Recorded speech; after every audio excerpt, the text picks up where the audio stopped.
కృత్రిమ మేధ artificial intelligence ఇప్పుడు ప్రపంచవ్యాప్తంగా ఎక్కడ చూసినా ఇదే మాట వినిపిస్తోంది. ఇలాంటి తరుణంలో ఆర్టిఫిషియల్ ఇంటెలిజెన్స్ పై అవకాశాలను అందిపుచ్చుకోవడానికి తెలంగాణ ప్రజాప్రభుత్వం అడుగు ముందుకేసింది.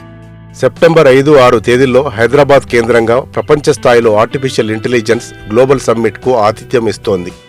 సాంకేతిక రంగంలో శరవేగంగా మారుతున్న పరిణామాలను భవిష్యత్తు అవసరాలకు అనుగుణంగా మలుచుకోవాలన్న ఆలోచనలతో ముఖ్యమంత్రి శ్రీ యనమల రేవంత్ రెడ్డి, ఐటీ శాఖ మంత్రి శ్రీ దుద్దిళ్ల శ్రీధర్ బాబు కలిసి ఈ సదస్సు నిర్వహణకు ఆలోచన చేశారు.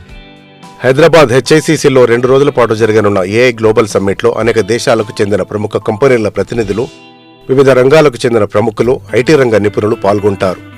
ఆర్టిఫిషియల్ ఇంటెలిజెన్స్ ద్వారా ఎదురయ్యే సవాళ్లు, సానుకూలతలు, సామాజిక అవసరాలకు అనుగుణంగా ఏఐని మలుచుకోవడంపై సదస్సు చర్చిస్తుంది.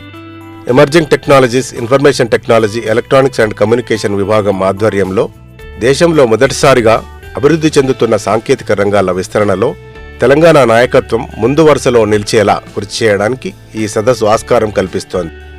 వైద్య, ఆరోగ్య, వ్యవసాయ, ఐటీ, పరిపాలన, సామాజిక అభివృద్ధిలో పౌరులకు సాధికారత కల్పించే క్రమంలో ఏఐ ప్రతి ఒక్కరికి అందుబాటులో ఉండేలా మార్గాలను ఈ సదస్సు ప్రయత్నిస్తోంది. ముఖ్యంగా emerging technology, artificial intelligence, blockchains, drones, robotics, additive manufacturing, space tech, cloud, AR and VR మొదలైన అభివృద్ధికి ఆస్కారమిచ్చే సాంకేతిక అంశాలతో పాటు ఎకోసిస్టమ్ డెవలప్మెంట్కు ఈ సదస్సు ఖచ్చితంగా దోహదపడుతోంది. మారుతున్న కాలానికి అనుగుణంగా అనేక రంగాల్లో పరిశోధన, పెట్టుబడులు, ఉపాధి కల్పన ప్రధాన లక్ష్యాలుగా ఎమర్జింగ్ టెక్నాలజీ భాగస్వాములతో కలిసి హైదరాబాద్లో జరగబోయే గ్లోబల్ ఏఐ సమ్మిట్ పట్ల ఐటీ రంగం ఆసక్తిగా ఎదురుచూస్తోంది. ఈ గ్లోబల్ సమ్మిట్ పై ఇప్పటికే లోగో ఆవిష్కృతమైంది. సర్వం ఏఐ అని వినిపిస్తున్న కాలంలోకి వెళుతున్న దశలో యువత భవిత లక్ష్యంగా తెలంగాణ ప్రజాప్రభుత్వం ప్రత్యేకించి ఆర్టిఫిషియల్ ఇంటెలిజెన్స్ సిటీ నిర్మాణానికి శ్రీకారం చుట్టింది. ప్రపంచంతో పోటీ పడేందుకు అడుగు ముందుకేసిన తెలంగాణ ప్రభుత్వం ఇప్పుడు ప్రతిష్టాత్మకమైన ఏఐ గ్లోబల్ సమ్మిట్కు ఆతిథ్యం ఇవ్వడం సంతోషకరమైన పరిణామం.